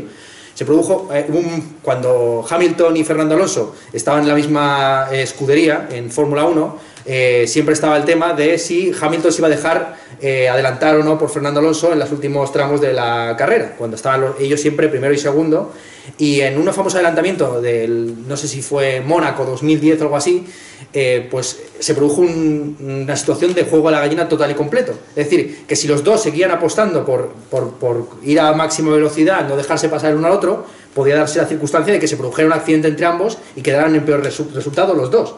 Si los dos frenaban, evidentemente se podían ver adelantados por alguien de otra discográfica, de otra escudería discográfica. Sí. Y al final lo único que quedaba es que uno transigiera y el otro la adelantara. Sí, precisamente, además los ejemplos a los que haces referencia, todos poseen además, si hiciéramos un recorrido artístico o detallístico de esa estética, todo es masculino, ¿verdad? Todos los ejemplos son masculinos. Entonces me gustaría rescatar de nuevo el asunto del feminismo para hacer una observación en relación con precisamente las barreras de acceso a la práctica deportiva que tiene la mujer, pero también barreras de acceso a puestos directivos o técnicos en diferentes digamos, formaciones deportivas, en lo que conocemos como la discriminación positiva, ¿verdad? Entonces, por procurar algunos datos, que sepamos, tan solo una mujer está a la cabeza del club de fútbol profesional a día de hoy en este país. Prácticamente, vamos, no hay árbitras en femenino participando activamente como primer árbitro en competiciones oficiales de la máxima categoría, en ligas profesionales, por ejemplo, Liga ACB o fútbol más concretamente. Por tanto, ¿qué opinión te merece esto con arreglo a este contexto político que está definiendo, digamos, nuestro presente, que es el feminismo en el plano actual? Y si crees que podemos establecer algún tipo de mecanismo a través de las ciencias del deporte para procurar teorizar o cambiar o postular sobre la incursión de la mujer a esta brecha, ¿no? Sin ir más lejos, incluso las ciencias del deporte poseen unas bajísimas tasas de matrículas de género femenino. Es una cosa también muy, muy paradójica y llamativa que nos gustaría que comentaras también. Sí, vamos, ha habido mucha discusión al respecto, sobre todo si tiene sentido o no que exista ligas femeninas y si eso redunda al final en la segregación y por lo tanto en la minusvaloración del deporte femenino frente al que se considera el deporte sin género, que es por supuesto el de género masculino. Es decir, cuando se dan las noticias de la selección de fútbol, que ya incluso se habla de la selección sin necesidad de indicar de qué deporte es, pues se da por sentado que es la selección de fútbol masculina. Y cuando se habla ya y se tiene que poner el género, se entiende que es una cuestión de género cuando ya son las mujeres, ¿no? Es decir, es la vieja ideología patriarcal o machista, si se quiere ver así, del segundo sexo, según la cual el paradigma del ser humano es el varón y la mujer es una persona con diferencia, con discapacidad, es el otro sexo, ¿no? Es decir, cuando esto está completamente estudiado, si yo les dijera a ustedes que cerraran los ojos y se imaginaran a un ser humano, todos, la mayor parte de ustedes, incluso las mujeres, se imaginarían al hombre del código del canon de Policleto, que es un hombre. ¿Bien? De hecho, has hecho referencia en muchas ocasiones al famoso cuñadismo ilustrado, ¿verdad? Y en el deporte hay mucho cuñadismo ilustrado. ¿Nos puedes ilustrar el término para poder contextualizarlo? Porque después, claro, pues voy a hacer referencia a la frase que planteabas en su momento, que es muy importante superar el metadiscurso ingenuo y estúpido, según el cual solo se puede hablar, en este caso, del trap en términos traperos o en términos, digamos, poco ortodoxos o muy transgresores, ¿no? O quizá con un carácter peyorativo. Mi pregunta es, ¿el deporte desde el cuñadismo ilustrado es trapero? Pues no sabría decirte, o sea... el concepto de cuñado se nos ha ido de las manos realmente. Eso es una broma que empezó, como todo el mundo sabe, hacia 2014 más o menos, que ya está bastante superado terminológicamente, es decir, ahora las feministas ya no hablan de cuñados, sino de esto de señoros, y esa terminología también se va a volver obsoleta de aquí a un par de meses seguramente. Pero nosotros no tomamos, y cuando digo nosotros me refiero, no estoy hablando ahí en plan majestático, sino que me refiero a un conjunto de amigos que hacemos filosofía, que abrimos una página de Facebook que se titula Cuñadología, y nos empezamos a tomar en serio el fenómeno cuñado como el equivalente contemporáneo a el sofista o al de la Grecia clásica, o al necio, es decir, de la filosofía medieval. Si ustedes abren cualquier libro de filosofía clásica, pues verán cómo siempre los filósofos están argumentando contra lo que consideran los que hacen filosofía espontánea, ya sean estos los sofistas, los ignorantes, los músicos. Platón considera que el paradigma del que cree que saber, pero en realidad no tiene ni idea, es el músico, que toca pero no tiene ni idea de armonías, de relaciones matemáticas, etc. En la Edad Media es el ignorante o el necio, el nescio, el que no tiene ciencia, de ahí viene schio, de ahí viene ciencia en castellano. El necio, pues el que no tiene ciencia, dice el necio para sí mismo, Dios no existe, pero no sabe lo que está hablando, ¿no? Así comienza la famosa demostración de la existencia de Dios de San Anselmo. Y en el presente, el cuñado podríamos decir que es alguien que tiene la actitud más antifilosófica que se puede tener, que es creer que ya sabe todo, es decir, creer que ya uno ya está de vuelta de todo a lo habido y por haber. Entonces el cuñadismo sería, por así decir, el reforzamiento de nuestros prejuicios desde una presunción de saber que no se tiene, ¿no? Ese cuñadismo se expresa la mayor parte de las veces como pura empiriología. ¿Tú qué vas a saber si no has estado nunca en la guerra? No, quita que ya te lo explico yo, ¿no? Etcétera, etcétera. De hecho, esto se ve mucho, perdona, en esto en el deporte, ¿verdad? Claro, precisamente, lo que algunos llaman la bro science. Hace este ejercicio, pero... La bro science, ¿no? Sí. La bro science, eso lo... yo es que hubo una época en la que me quise dedicar al culturismo de una manera muy... O sea, bueno, un verano que, como pueden ustedes comprender, simplemente a plena vista, pues no llego muy lejos, porque... Sí, y entonces me empecé a ver vídeos de fitness vegano, y había un chaval que hacía fitness vegano que criticaba mucho esto de la bro science, es decir, que tú vas al gimnasio y siempre hay un tío que te dice, quita, tú estás haciendo mal este ejercicio, esto no te va a ir a ningún lado, ponte a hacer esto, etcétera, ¿no? Siempre desde una perspectiva, pues eso, ¿no? Subjetiva, individualista, pura empiriología, es decir, un tipo que ha probado, y la ideología, de hecho, del gimnasio es siempre la misma. Tú ve ahí, y aunque no tengas ni idea de para qué funcionan las máquinas o las pesas y tal, tú agárralas, muévete con ellas, etcétera, ¿no? Y pues sí, evidentemente. Es muy curioso. Claro, y ahí pues evidentemente vosotros tenéis que reclamar vuestra especialidad. Yo tampoco creo que ese sea el campo específico de vuestra aplicación de saber, pero sí que es cierto que la crítica de esa se tiene que partir de ese conocimiento de base. Yo lo que digo es que la filosofía para mí es un saber de segundo grado, es decir, no existe filosofía en abstracto. Cuando la gente me dice, Ernesto, recomiéndame un libro para saber de filosofía, pues yo le digo, para empezar, no solamente un libro, es una curiosidad, es una actitud hacia el conocimiento, hacia aquello que ignora, sobre todo, y en segunda instancia, la filosofía siempre es filosofía de algo. Yo te puedo recomendar historia de la filosofía, que podemos decir que es metafilosofía, pero lo mejor para hacer filosofía es ya saber algo previo, que todo el mundo sabe algo previo, aunque sea la broad science, y a partir de ahí pues intentar cuestionar sus prejuicios, lo que ignora, lo que en realidad no está bien definido, y de ahí que yo haya dicho en una respuesta previa a tu pregunta, a la pregunta de si sería necesaria la filosofía en disciplinas o en facultades como la ciencia del deporte, yo diría que sí, pero por gente, como por vosotros. Es decir, que no os vengan aquí a contar, y ni siquiera yo, que os vengan a contar la milonga de que necesitéis un filósofo que venga a la facultad de filosofía a contaros qué es la filosofía, porque la filosofía surge de vuestros propios campos. Para mí la filosofía, insisto, es un conocimiento de segundo grado que lo que hace es reflexionar sobre materiales previos, pues como es la biomecánica, la sociología, la antropología, y sin ese conocimiento no se va a ir a ningún lado. Es decir, hacer filosofía sin esos materiales es como arrancar en punto muerto. No tienes gasolina, puedes tener todo el armatoste, puedes tener a Platón, Aristóteles, Kant, etcétera, pero si no tienes un conocimiento detallado de la historia, la antropología, la sociología, la biomecánica del deporte, no sabes nada. Claro, porque y lo has planteado y lo has vivido además en tus propias carnes, ¿verdad? El hecho de ponerte en manos de un instructor vegano con el fin de conseguir algún objetivo, no sabemos si filosófico o físico, de algún tipo, ¿verdad? Pero la pregunta es esta, ¿por qué en la antigua Grecia, cuando nace el culto al cuerpo, el deporte, etcétera, por qué ahora estamos en esta fenomenología, o qué explicación social o filosófica le podemos encontrar a esta fenomenología del culto por el bienestar, el wellness, el sentirse bien? Probablemente sea una huida o un mecanismo de huida ante la sociedad o ante los mecanismos que quizás nos oprimen o probablemente ante el sistema, sea una huida o esta conversión del ser humano hacia una búsqueda permanente de un estado de salud que no solamente conserve la salud, sino también la desarrolle. Desde un punto de vista filosófico, ¿cómo interpretarías este fenómeno o esta fenomenología del culto al cuerpo de forma muy pronunciada hacia una belleza, digamos, más a golpe de like en Instagram, por ejemplo, donde se ven pues básicamente cuerpos y estéticas que guardan relación con una base física de entrenamiento, pero que a lo mejor tienen un motivo secundario?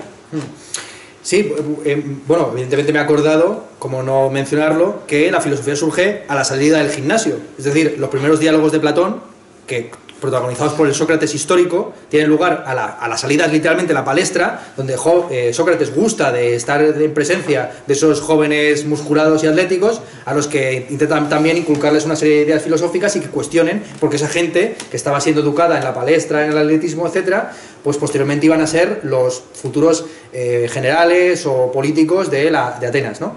Entonces, para los médicos de la antigüedad no cabe la menor duda, el atletismo es lo contrario a la salud. Es decir, el atletismo en muchas ocasiones conduce a la deformación del cuerpo, y teniendo en cuenta sobre todo lo dañinas para el cuerpo de los deportistas que eran las pruebas atléticas del pasado, pues era natural pensar que el atletismo es lo contrario de la salud. Es decir, un corredor de cuadrigas, de lo que luego posteriormente será la carrera de caballos, era una persona con una profesión con un alto nivel de mortandad, y eran sobre todo profesionales. Esto es importante subrayarlo. Es decir, frente a la idea del amateurismo, que es la ideología oficial del olimpismo, todo el mundo tiene derecho a hacer deporte, incluso la obligación de hacerlo. En la antigüedad clásica, el atleta es el que va a ganar, y el que está pagado. Es más, como he sabido, en las carreras de caballos, al igual que en las carreras de cuadrigas, etcétera, el ganador no es el pobre pringao que va encima de la cuadriga o encima del caballo. El ganador es el propietario del caballo, que es al fin y al cabo lo que marca la diferencia. Igual que en Fórmula 1, Fernando Alonso es un muñeco y lo que gana realmente la carrera es el Fórmula 1, el coche, ¿no? Que es el equivalente contemporáneo a las carreras de cuadrigas. Entonces, en deportes clásicos como era la lucha grecorromana, como he sabido, pues uno podía perfectamente terminar muy destrozado. De hecho, hay unas famosas anécdotas, si no recuerdo mal, Plutarco dice que la gente que se dedica al deporte a los 4 años, cuando vuelve al pueblo, ya no hay nadie que le reconozca, porque por ejemplo, en la competición esta de las hostias que le metían en la cara, ¿no? Es que hay un momento en la clásica competición de la lucha grecorromana donde si no había un vencedor claro, pues se llegaba a lo que se denominaba en griego el clímax. El clímax era simplemente que se ponía uno delante del otro, y como en las competiciones de tortas que ahora se celebran en Rusia, etcétera, pues se metían hostias hasta que uno de los dos cayera, así sencillo, pero así a palo seco, ¿no? Y bueno, pues de eso trataba el deporte, que es lo contrario de la salud, precisamente, ¿no? Lo cual también engarza, digamos, con el tema de la conferencia que a posteriori ibas a pronunciar sobre el capacismo, ¿verdad? Y sobre ese asunto te quisiera hacer ya las 2 últimas preguntas antes de darle la palabra al público para que puedan también dialogar contigo y podamos generar un marco de debate, discusión. Vas a pronunciar una conferencia sobre el capacismo, ¿verdad? Sin entrar ni muchísimo menos al detalle de la conferencia, aunque presuponiendo los rasgos esenciales que sustentan esta cuestión. La futbolista Alba Palacios se convirtió en la primera futbolista transgénero de España, debutando a la edad de 33 años en la primera preferente con las Rozas, club de fútbol. Y en los medios de comunicación se hicieron eco, digamos, desde una perspectiva capacista, ¿no? Evidentemente está esta persona en capacidades probablemente fisiológicas de participar en esta competición, y desde el plano filosófico, quizá, ¿qué mirada te representa este asunto, ¿no? Filosóficamente, desde un punto de vista capacista, estamos preparados para este debate. Probablemente esto interfiera en la competición, o debemos tender a una unión más allá de la competición para que las cuestiones de género no sean a día de hoy un estereotipo que condicionen el desarrollo humano. A mí la definición de las categorías y de los deportes por capacidades no me parece algo negativo.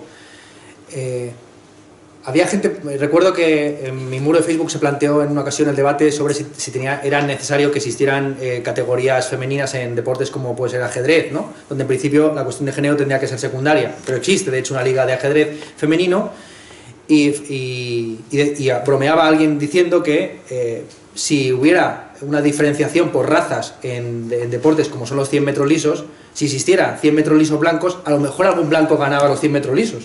Sí. Quiero decir que, evidentemente, lo que demuestra el deporte por la vía de los hechos es que la naturaleza humana existe, por decirlo rápidamente, es decir, que no todo es constructo social, que no todo es artificio, sino que existe la genética, que existe el talento, que existen unas disposiciones naturales que luego a través del trabajo y del esfuerzo, pues se pueden potenciar, etcétera, etcétera. A mí no me parece mal, insisto, que las competiciones y los niveles deportivos se vayan estratificando por capacidad, del mismo modo que no es lo mismo la MotoGP, que no sé cuáles son las, pero vamos, que siempre existe por cilindradas una diferenciación entre las diversas competiciones de moto, sí. O en el boxeo hay una diferenciación por pesos, sí.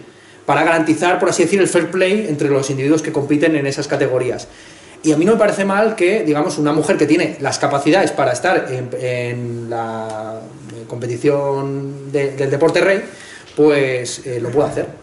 Lo que el capacismo es considerar que la competición de peso pluma, simplemente porque es un peso menor, es menos importante que la de peso welter o la de los pesos pesados. Es decir, el capacismo no es la diferenciación por capacidades, sino considerar que la posesión o no de esas capacidades o esas potencias te convierte en un deportista de mayor o de menor nivel. A lo mejor son más interesantes pues las carreras de menos cilindrada en moto o en coche que las de mayor cilindrada, o lo mismo sucede con los pesos pesados, etcétera. Yo en boxeo, que tampoco he visto mucho, sí me han parecido más interesantes las peleas de pesos un poco menores, porque las de pesos mayores ya aquello es una cosa de moles, del clímax de la lucha grecorromana, de darse hostias hasta ver quién aguanta más. Hasta que mueren. Claro. O sea, bueno, y de hecho además las propias colegiadas, incluso los árbitros, hay un caso, además una noticia de ayer del diario Marca, de una colegiada, María Gómez, de cadetes, que salió ovacionada del campo tras su arbitraje, donde el público, en vez de abuchearla, lo que hacía era pues aplaudirle e indicarle de forma afeminada, ¿verdad?, qué ovarios tienes, ¿no? Lo que masculinamente se ha comunicado, pues bueno, qué huevos tienes o qué cojones tienes, ¿verdad? Pues esto se ha trasladado quizá aquí, y además la parte paradójica es que en términos reivindicativos esta colegiada lo expuso en el acta, argumentando que, bueno, al igual que ponemos en el acta lo negativo, ¿por qué no vamos a poner que han elogiado lo positivo? Claro. ¿Estamos en una permanente reivindicación de lo normal? Sí, por supuesto, pero quisiera obviar tu pregunta para saber una cosa. Ahora que has mencionado el diario Marca, me he acordado que uno de sus directores clásicos fue Eduardo Inda, periodista conocido por todos, y posiblemente el periodista más importante e influyente, para bien o para mal, en la España actual.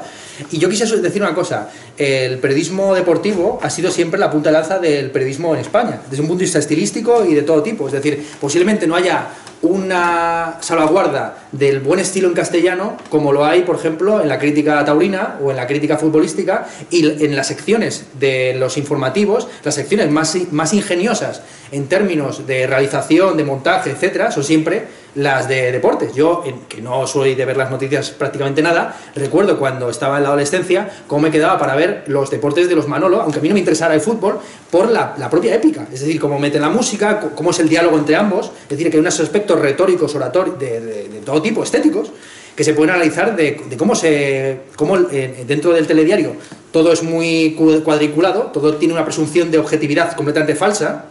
Y, sin embargo, en el deporte hay un mayor juego con la cuarta pared, con la relación con el público y, evidentemente, también, pues, lo que tú dices, elementos más problemáticos, como tienen que ver con los conflictos con los hooligans, la actitud de los espectadores. Pero a mí esto me parece muy enriquecedor. Y, subrayando el tema del taurino, uno de los primeros deportes que también se formalizan como tal en la España de finales del siglo XIX son los toros. Los toros, lejos de ser una tradición arcaica, es una tradición que, como sabido, surge en el siglo XVIII, pero no tiene nada que ver la forma, la tauromaquia contemporánea, con lo que, por ejemplo, pintaba Goya. Lo que pintaba Goya era una especie de cosa muy rara, más parecido a los Sanfermines, que a lo que actualmente es el ritual de la tauromaquia, que se empieza a formalizar como tal a finales del siglo XIX y se considera uno de los principales deportes, insisto, junto al tiro a pichón, etcétera, etcétera. Lo que pasa es que a partir de la Segunda Guerra Mundial se entiende que el deporte es lo que la alternativa a la guerra y, por tanto, a la violencia. Y se considera que los deportes que deben ser aceptados como deportes olímpicos, dentro de la ideología del olimpismo y de la religión del olimpismo, son los deportes no violentos. De ahí siempre el estatus problemático que tiene el boxeo o el estatus problemático que han tenido los eSports. Algo que no has comentado es que yo, si sobre todo estoy aficionado al deporte, son los deportes digitales. Es decir, yo soy un gran espectador de las competiciones de Overwatch, de StarCraft 2, de League of Legends, y hay mucho debate acerca de si estos deportes deberían ser considerados o no olímpicos. En Tokio 2022, ¿no? Si no recuerdo mal, sí, o 2020, el año que viene, se estuvo dialogando para incluirlos, pero claro, una de las objeciones que se planteaba por parte del COI es que esos juegos son violentos y de manera intrínseca, es decir, que no es una violencia simulada como sucede en la esgrima, sino que lo que sucede en juegos como StarCraft 2 pues es la muerte de agentes virtuales, pues como son los soldados de las diversas facciones, ¿no?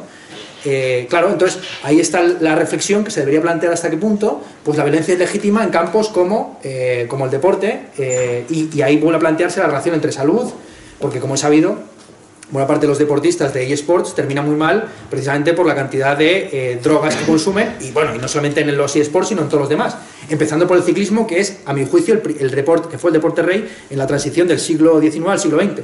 Con esto cierro. Hay un elemento evidentemente de clase en el deporte que hace que convierta el ciclismo en el deporte rey en esa época, y es muy sencillo. Tanto a los capitalistas como a los trabajadores les convenía el uso de la bicicleta como medio de transporte. A los capitalistas, porque ello permitía alejar la fábrica del barrio obrero, es decir, la principal forma de despolitización es que el lugar en el que tú trabajes sea distinto al lugar en el que tú vives. Estoy seguro que esta universidad, no por ustedes, que no presumo su ideología, sino por la distancia que se encuentra respecto de la ciudad, aquí hay menos organizaciones políticas que en la Complutense, que está al lado de la universidad, por la sencilla razón de que aquí supongo que cuando caen las 7 o las 8 de la tarde, aquí no hay, esto te comen los lobos, ¿no? Como sucedía en la Autónoma de Madrid, donde yo estudié filosofía. La mejor forma de despolitización, y eso lo entendían muy bien los urbanistas estadounidenses, es alejar el lugar de ocio y de vida del lugar del trabajo. De ahí la potencia del feminismo. El feminismo te permite ser político sin salir de casa, porque lo privado es político, ¿no? Y el ciclismo, ya perdón por extenderme, pero el ciclismo a finales del siglo XIX era el deporte más seguido y más consumido, porque todo obrero tenía en su casa una bicicleta con la que iba a trabajar. Y a los capitalistas también le venía bien que los domingos, en lugar de emborracharse y en lugar también de ir al sindicato, los obreros estuvieran por el campo haciendo deporte, manteniéndose en buenas condiciones físicas, etcétera, etcétera. Claro, lo cual también permitía una democratización y un acceso a la práctica deportiva que no existía. Claro. Entonces, o sea, una cosa también muy interesante. Voy a ir terminando en esto, y además todo esto que planteabas engarza muy bien también con la cuestión del deporte praxis, deporte espectáculo, la distinción que hacía José María Cajigal, en torno a que estamos ahora muy influenciados probablemente por la prensa deportiva o por lo que denominamos la espectacularización del deporte. Ahora todo es digital, ahora básicamente los deportistas se ponen en contacto con sus fans a través de las redes sociales, y esta espectacularización tiende también o surte un efecto o tiene una incidencia sobre los jóvenes deportistas, ¿verdad? Sí. Entonces, implícitamente en tu discurso ya has respondido a este asunto, pero quizá lo voy a plantear ya con la última pregunta que quisiera hacerte. Es que precisamente, y fíjate con qué lo voy a relacionar, precisamente con Ito Steyl, a la que referenciamos anteriormente. Ha hecho contribuciones muy interesantes, esta autora, esta videoartista en post-internet, imágenes, críticas de nuestra sociedad, donde quizá además se puede encontrar muchas de esas imágenes en la prensa deportiva, en el veto de determinados medios de comunicación a los deportes minoritarios, al deporte femenino, etcétera, etcétera. Si tuvieras que precisar una estética actual del deporte, y si quieres ya lo unes con la respuesta a la pregunta global, digamos, de este foro, de este encuentro, es: ontológicamente el deporte es una ciencia, y si estéticamente el deporte tiene una definición que se pudiera resumir a modo de mensaje final, ¿cómo podrías articular este discurso de plano filosófico? Sé que son dos preguntas que he intentado unir. Sí, además con una introducción muy sugerente, que es la distinción entre deporte praxis, deporte espectáculo. Sí. Yo simplemente quisiera subrayar que la espectacularización del deporte es algo que se remonta hasta Homero. Es decir, es Homero en el que en la Ilíada está haciendo algo equivalente a lo que hace Instagram en el presente. Es decir, convertir, al fin y al cabo, todo lo que se habla del deporte en la Ilíada es el canto y el elogio, es decir, lo que son los medios de comunicación en el siglo VIII a.C., que es el poeta, el Aedo, que lo convierte aquello en un cuento ritualizado y muy elevado de lo que hacen Aquiles, Ajax, etc. Entonces, el deporte siempre ha sido un espectáculo, como digo, los deportistas o atletas, que es la terminología que yo prefiero utilizar, de la antigüedad, eran gente profesional, que se dedicaba a ello por dinero, y de hecho la mejor forma de impedir que los espartanos participaran en las Olimpiadas era poner un precio de entrada. Como he sabido, los espartanos no utilizaban la moneda, y tenían unas monedas muy grandes que pesaban 10 kilos cada una, estaban forjadas en hierro, y los atenienses, para joder a los espartanos, simplemente pusieron un dinero de entrada y así se quitaron de en medio a todos los profesionales espartanos, que eran amateurs. Es decir, los espartanos entendían que el hombre no puede realizarse en sociedad si no participa de la guerra y del deporte como aquello que se hace cuando no se está en guerra.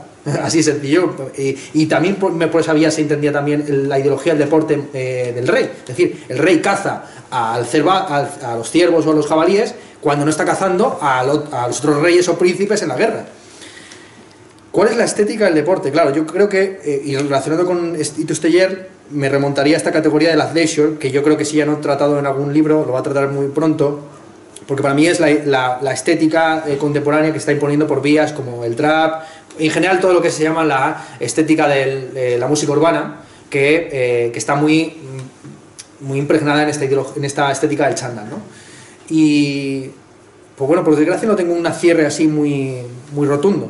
Simplemente pues invitados a que participéis ahora en el coloquio posterior y subrayar eso, que la estética, si existe una estética deportiva a día de hoy, es sobre todo la del athleisure, que no esencialmente es asociada con el culto al cuerpo atlético clásico, sino que también puede ir de la mano pues del llamado movimiento body positive, que entiende que los cuerpos grandes y los cuerpos pues no estilizados tienen su aquel, en términos estéticos y eróticos, etcétera, y eso yo no lo veo desde un punto de vista negativo, sinceramente.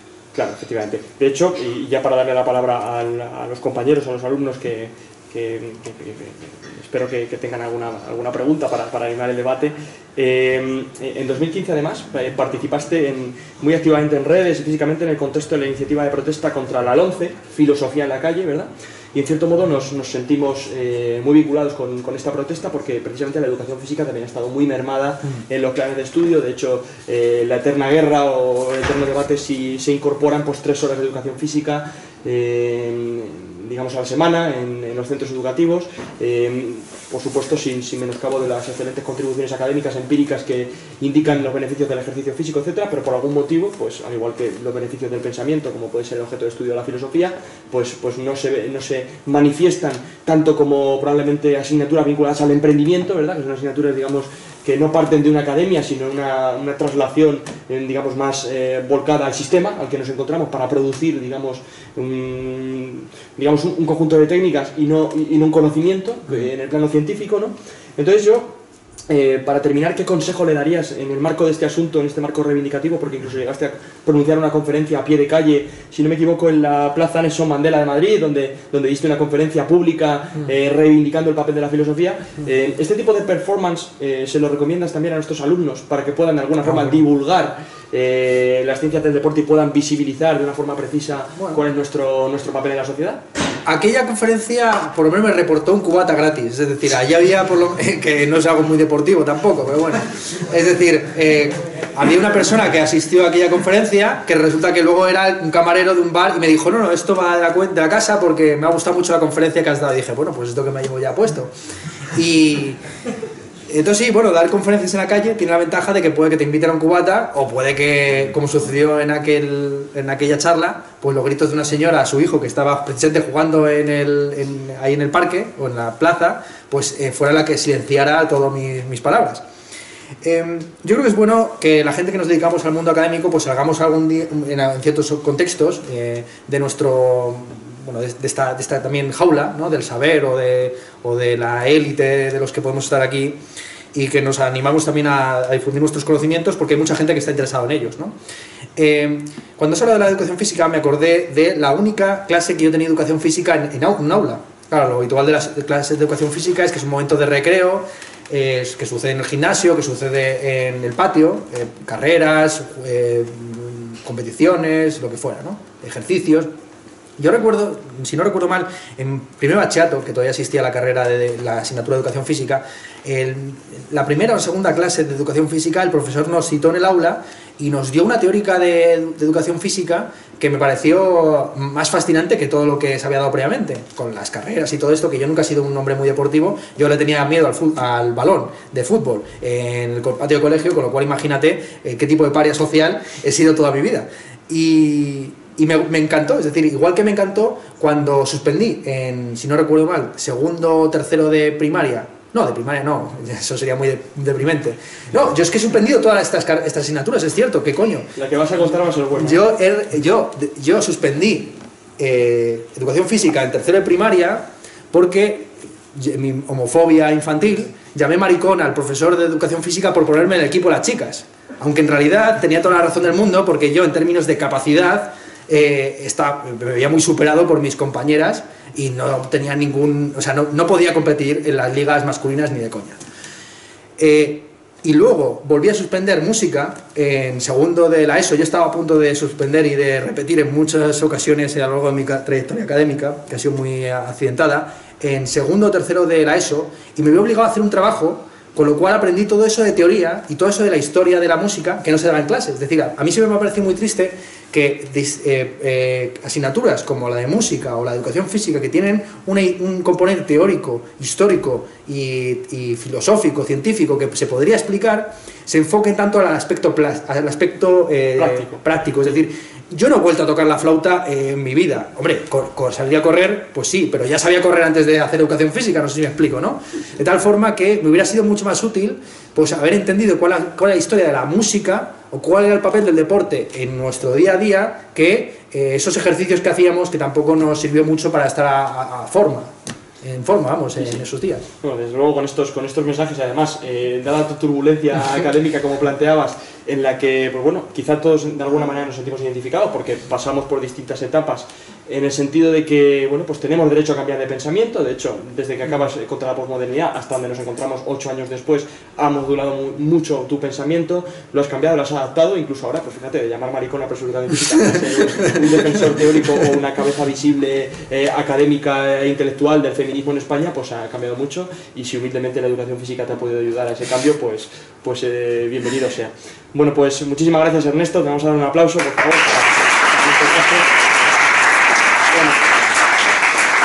pues ahora, muchísimas gracias a todos vosotros y vosotras por participar o por asistir, y entonces es el momento de que el público pues tenga la palabra y que podáis participar y podáis exprimir a Ernesto todo lo que queráis.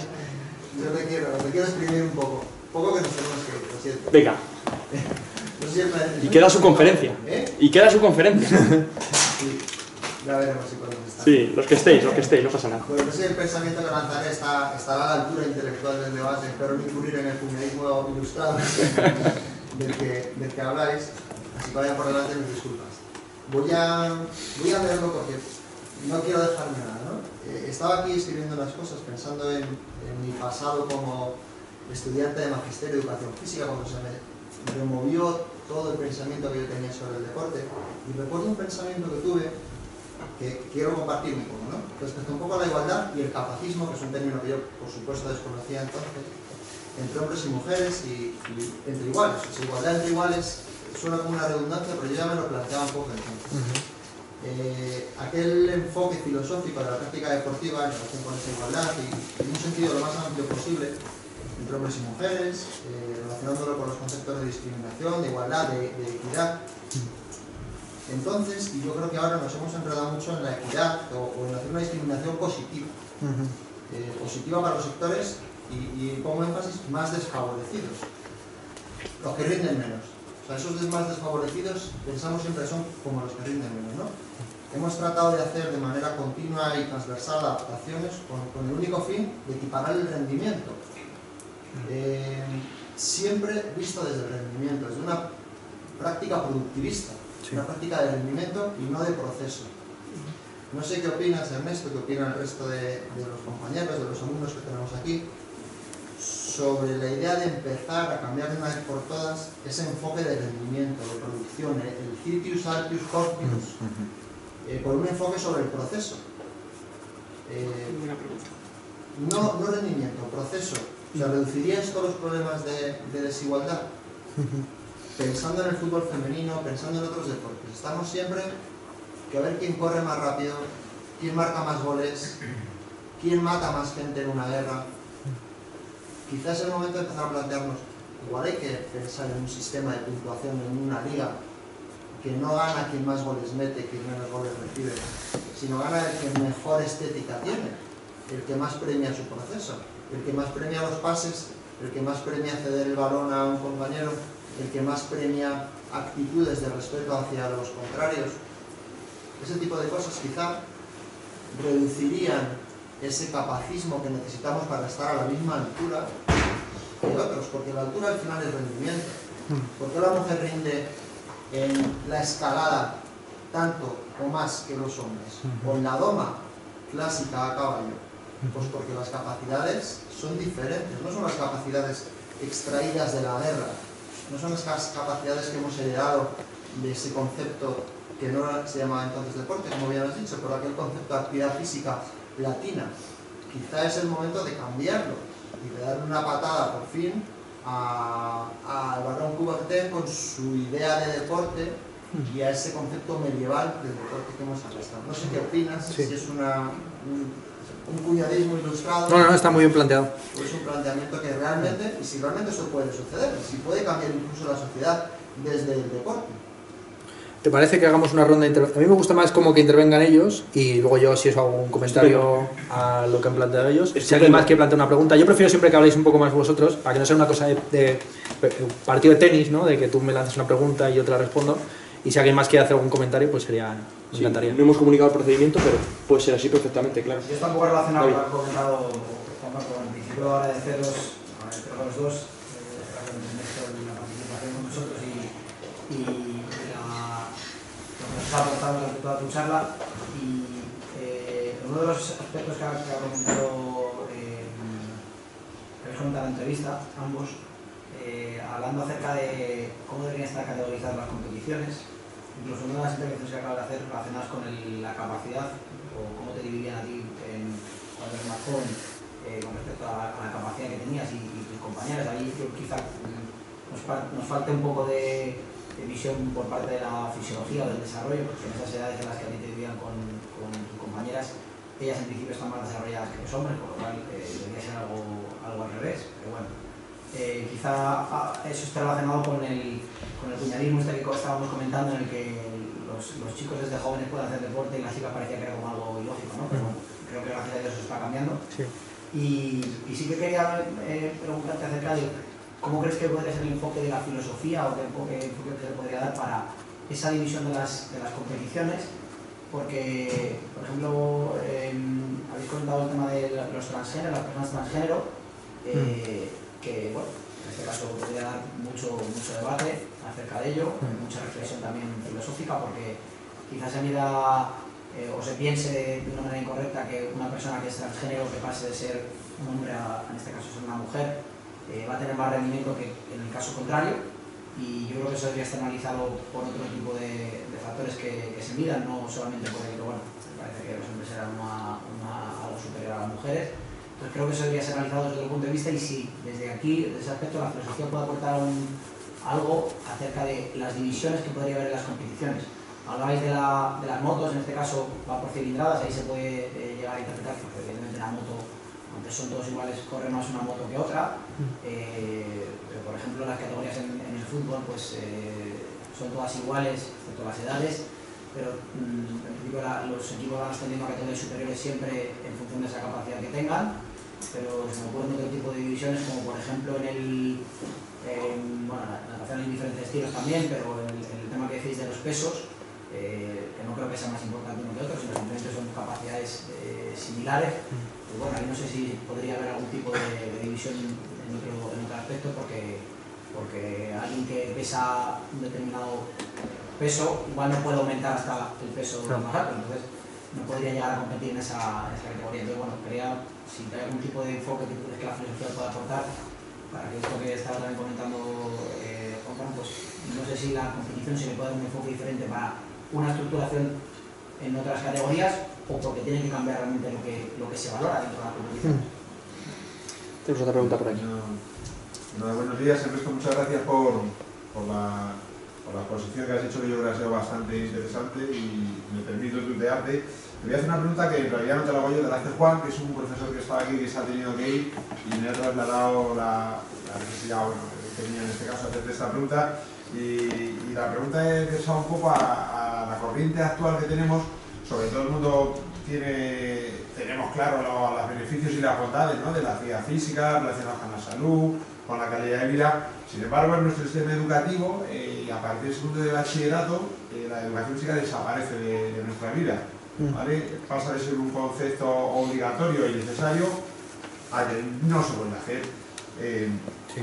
Incluso la pregunta de Juan, que más allá es un poco en la universidad, ¿no? Entonces, aunque desde el punto de vista legal no es algo que se va a contemplar en los planes de estudio, quizás sea complejo, ¿no? Y desde el punto de vista un poco más de la filosofía, ¿cómo contemplas tú la posibilidad, ¿no?, de que en la universidad se siguiese este debate, ¿no?, que hubiera una actividad física relacionada más del aspecto de la salud y que los alumnos tuviesen esto como algo obligatorio?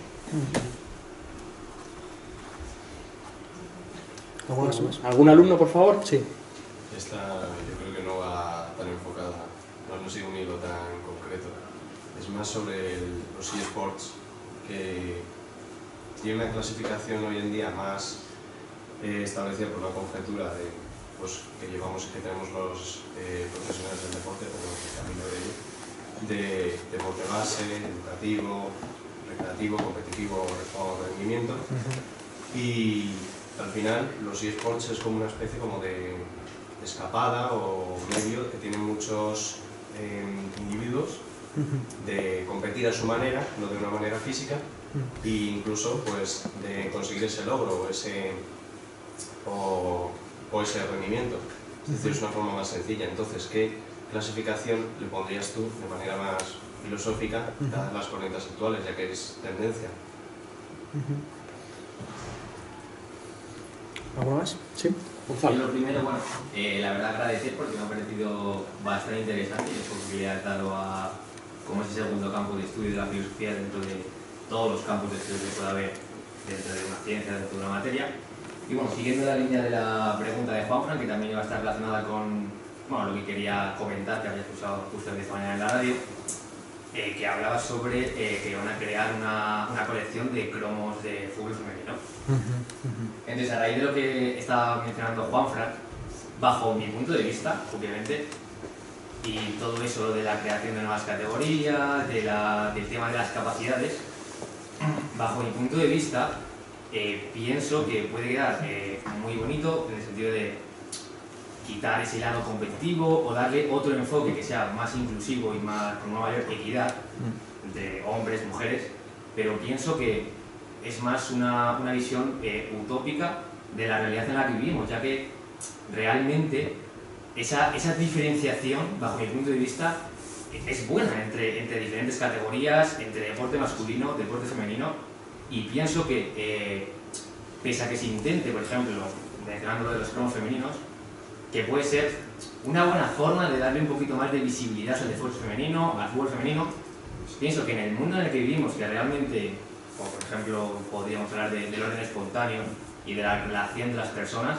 cómo realmente va a ser lo que va a marcar el que se compre una cosa, el que no, el que se demande más el fútbol femenino y el fútbol masculino, o que se demande más el fútbol masculino al balonmano masculino, porque al fin y al cabo es el fútbol masculino el que se ve, y no porque, bajo mi punto de vista, haya, que obviamente venimos de una época en la que sí que había una mayor diferenciación entre hombres y mujeres, pero pienso que actualmente es una cuestión más de lo que realmente vende y de lo que el consumidor está demandando, porque al final puede quedar muy bonito crear unos cromos de liga femenina, pero pienso que la demanda que va a tener es mínima porque realmente la gente no lo está demandando. O sea, sí se está demandando, en el sentido de que sí que está creciendo, como podemos ver el último partido que hubo del Atlético del Barça, máxima audiencia, y claro que sí, está incrementando, pero pienso que esa diferenciación, como mencionaba Juanfran, bajo mi punto de vista, no es la correcta porque realmente el término deporte incluye la competición e incluye esa idea de competición, de ganar. Al final, no vendería, bajo mi punto de vista, una cuestión de premiar la capacidad o premiar, porque realmente el hecho de ganar ya viene precedido por el esfuerzo que ha hecho el equipo, por el esfuerzo que ha hecho la persona para llegar hasta ahí.